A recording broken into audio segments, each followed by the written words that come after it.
السلام عليكم كنت وعنا وناكسن ملك سادوني كجوجتان سو dhawaada soo kortan muuqaalkan iga sareeya oo xaalada loo yaqaan qawadka ama sidoo kale cambarcadka luqada qaladan lagu yeero tinea fiscola ama sidoo kale pityriasis fiscola waxa keena fungus ama caabuq keeno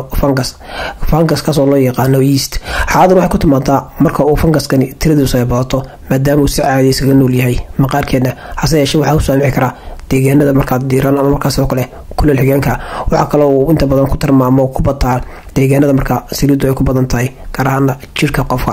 marka xigeenka xaaladda noocana waxa kale oo dhici karta in qofka lagu arko maaragtay dhibco cadcad isla kale dhibco madow taas oo duwan qaybaha kale maqaarka qofka hadaba xaaladda noocana sidee loo daweeyaa waxa loo daweeyaa si sahlan hadii marka xaalada kees ku tahay marka mid fudud waxaan qofku adeegsan karaa shaambooyada ama kale buumaatooyin kala duwan taasoo marka qofka la siinayo marka kale uu ku meeriyo maqaarkiisa waxaan qofku isku ibsan karaa maartay farmasiga ama goobta caafimaad ee ugu dhow dawada marka qofku soo qaadanay waxa loo yaqaan cotrimoxol tan marka ama baahnayn qoraan dhalada sidoo kale marka laga hadlayo xaaladda loo yaqaan cambarcadka sidoo kale qawadka bakanta xaalad caafimaad daro sidoo kale qofka marka nadaafada jirkiisu marka ay liidato ugu dambeyntii waxaan ka codsanayaa inaad saarto follow sidoo kale ay la wadaagto cid kasta markaad u aragto inay ka faa'iideysan karto barnaamijkan tani kula dambe